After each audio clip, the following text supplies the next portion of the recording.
Frequently we find ourselves in a situation where we're talking to a friend or a partner about something that's important to us, that matters, that we have a lot of feelings about, and we start to get frustrated with the response that they're giving to us.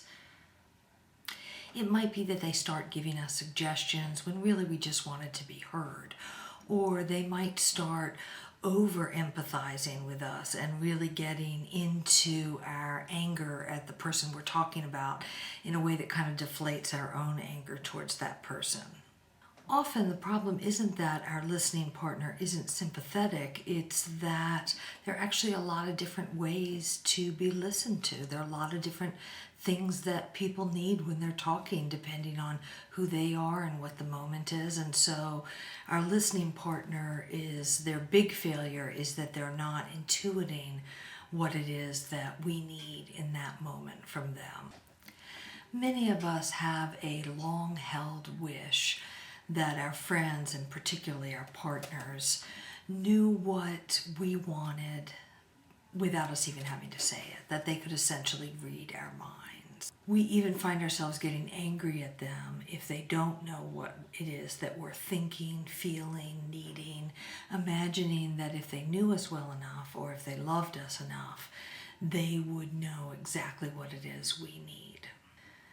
The fantasy of being completely and totally understood without having to talk is really a holdover from infancy.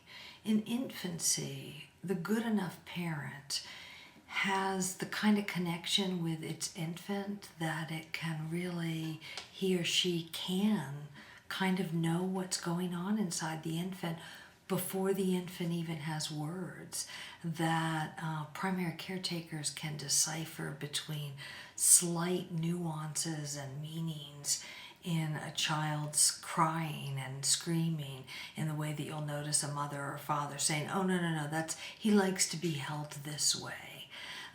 And that it's not fantasy, that they actually have an almost symbiotic relationship.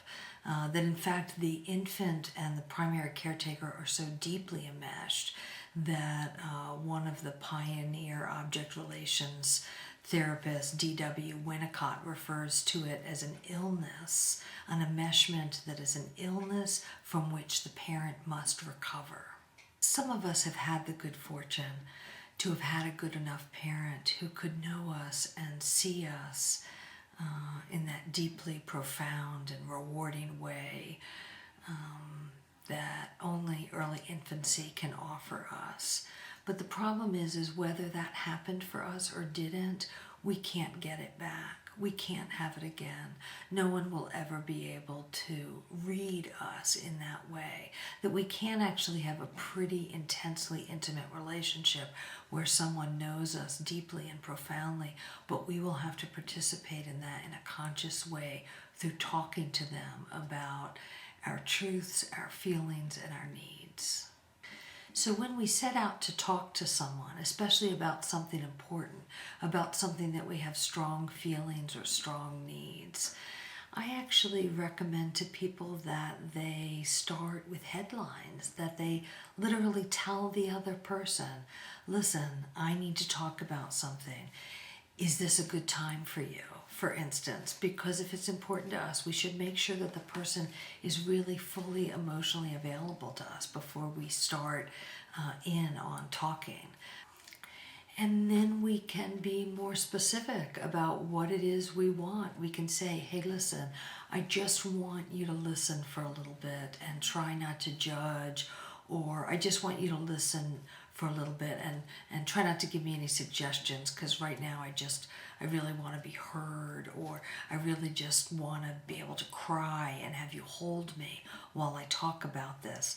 Or I really am looking for some ideas and suggestions about how I might be able to address this issue, or whatever, right? I mean, that's the issue, is if you have a sense of what it is you need, that it's about just putting it right out there and saying it and asking the other person to do it.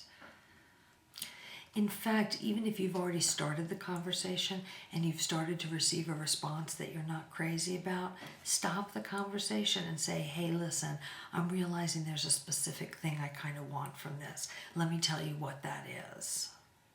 Now, sometimes the other person may not be able to offer that, either because there's a moment in their lives where they're not able to offer that, or that's not their skill set, or they're too invested in the thing that you're talking about.